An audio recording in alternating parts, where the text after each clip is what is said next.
Hannah, your Monster Energy Pit reporter, and I'm here with Shane from Silverstein. Awesome. Cool. So you guys are definitely, this is definitely not your first time at Warped Tour.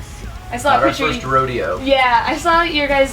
Somebody posted a picture with all your Lammies from different Warped Tours. Yeah, that was me actually. Oh, that yeah. was awesome. Yeah, when we did the Instagram takeover, I dug up my old Warped Tour stuff. It was like funny to look back at there's always a photo on the back, and a lot of good memories came back. It was a very impressive collection. But what's your favorite part of Warped Tour?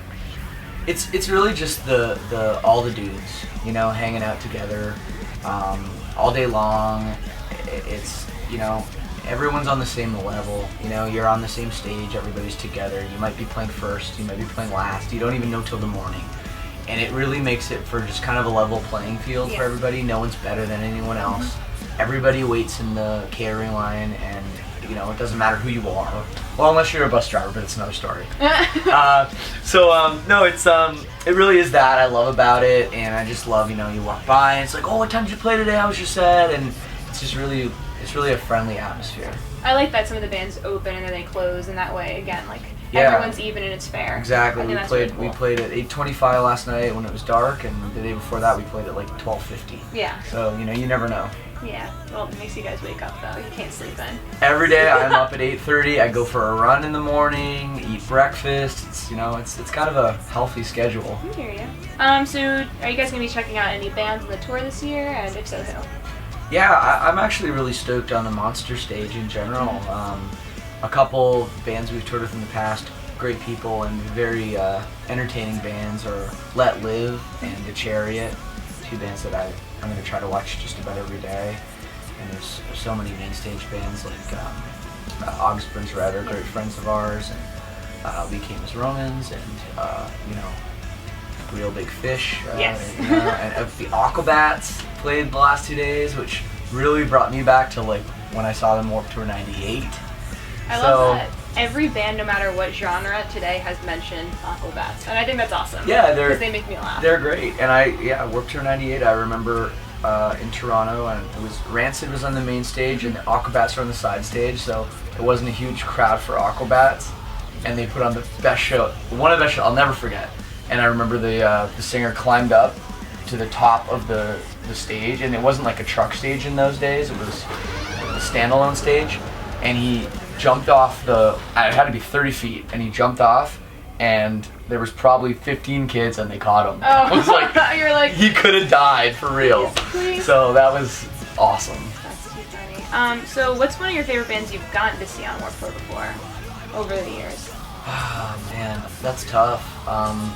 Again, like The Chariot and Let Live, it's hard to top them. Yeah. Like yesterday, Let Live played on the main stage, and their set was almost inspirational. It's like that band is proof that punk is not dead. And after seeing that, it was like when I get on stage tonight, it's like, come on, Shane, don't be step up your game. No, I hear you. So it's really great to be on tour with bands that really try so hard. Yeah, that are inspirational. Yeah. That's cool. So speaking of inspirational, there's a ton of nonprofits on the tour. Do you guys team up with any of them, or? Yeah, we're actually doing a signing today with Keep Abreast, and we've done signs with PETA over the years, and Action for Animals before. What else? Amnesty. I don't know if they're on the tour this year. They have been in the past. So and Skate for Cancer when they've done the tour, of course. So we try to keep it. We try to we don't want to spread ourselves too thin, but at the same time, I think there's a lot of great causes, and we don't want to just do the same tent every day. And, it's nice to make new friends and support a lot of good causes. Cool. And with so many albums, how do you guys pick your set list? It's very difficult. Okay, yeah. It's very difficult, and people, I don't know though. People seem to think that picking your set list, you're forced to play the same set every day. Yeah. We don't do that. We played, today we played a completely different set than we played 2 days ago, than we played the day before. So, we don't mind switching it up. And today we started with an acoustic song, and I don't think that's anyone's doing that on the Monster stage. Yeah. So for us, it's just about keeping it interesting for us, and I think in turn keeps it interesting for the people coming out too. Is there a song that you still love to play? Like, it's still one of your favorites to play? Yeah, I think our song "Smashed into Pieces." It's the first song from our first album, and we still play it, and everybody goes crazy, and it's still fun to play. I don't never get old. Awesome. So I watched a few interviews with you guys in it, and you mentioned that you guys try and go to countries that were like towns that normally bands don't play or like bands usually don't come through. Are there any in particular or any favorites so far? Yeah, well, we've been to some crazy countries over the last couple of years.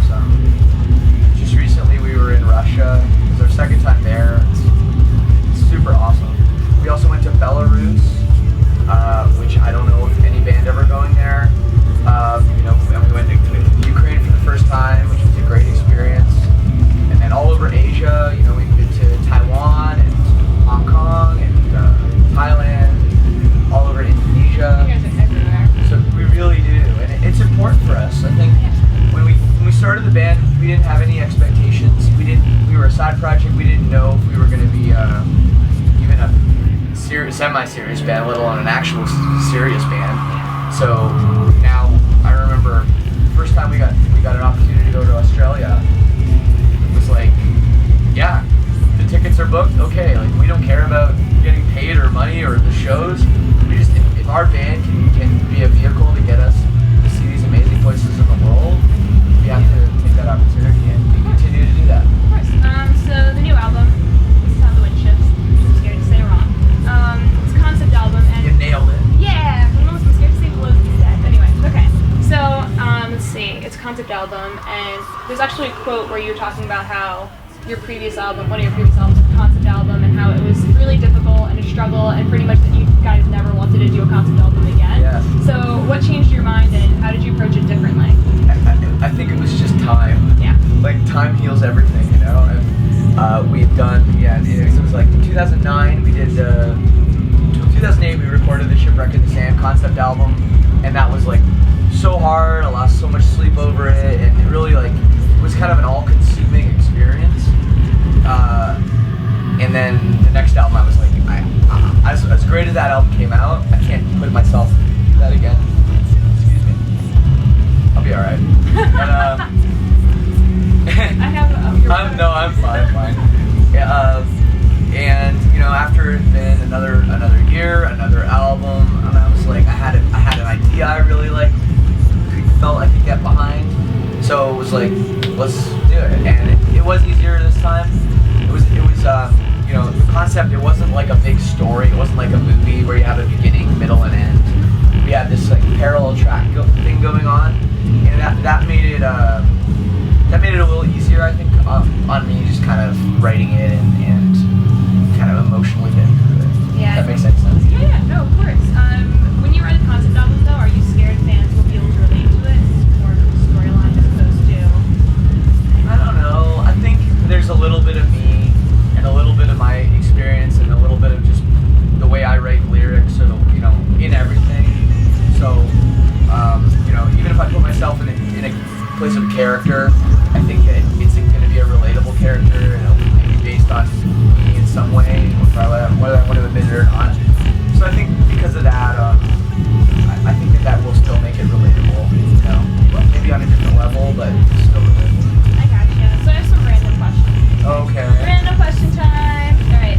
What's some of the best advice you've ever been given? Don't burn bridges. Really good. You have to just stay positive. That's it. We have a song called it. We have a song called Stay Posi. There you go. Yes, we do. We win. All right. And then let's see. Do you have anything on your bucket list? My bucket list my bucket's pretty full, to be honest. I've been very, You've been everywhere. I've done a lot of shit. So, no. That's a way to put it. I don't know. I mean, there's a lot of weird sports bucket lists because I'm a sports guy. I would love to go to all the Major League Baseball parks. Okay, wait. So baseball's your sport of choice then? Yeah, baseball's probably my favorite. Okay, so hockey fan. I'm a huge hockey fan. But yeah. So. I would love to watch the Maple Leafs win the Stanley Cup and be there, but I don't really have control over that bucket list. Yeah. Well, I'm a New Yorker, so we know my team. The Islanders. Oh no! The Devils. Oh my goodness! Imagine. Hey, you were a character in a movie or TV show, who do you think you would be? Well, Come on. I don't know. We actually have this ongoing sort of joke about the Silverstein movie, which is if we, you know, were a huge band and there was a Silverstein movie, like who would play us and who would play like everybody. So whenever we meet someone and they kind of look like someone else, we think of like who would play it. And we had this movie poster that was like, you know, Josh as like Jack Black. He actually kind of looks like Jack Black. Yeah, it's great. We gotta pull it up. It's still on someone's computer. And for me, it was Josh Hartnett would be my guy. I don't know about how much I look like Josh Hartnett, but that was the best they could find. That's too funny. So maybe, maybe I'd be a Josh Hartnett remake movie. I don't know.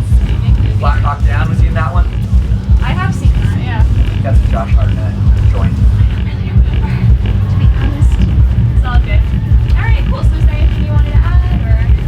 No, just want to encourage everybody to continue to support Warped Tour and all the organizations that are associated with Warped Tour that make Warped Tour possible. And if you have a little bit of time, check out our new record, Establishments. Cool. And stay posi. Stay posi! See you guys in the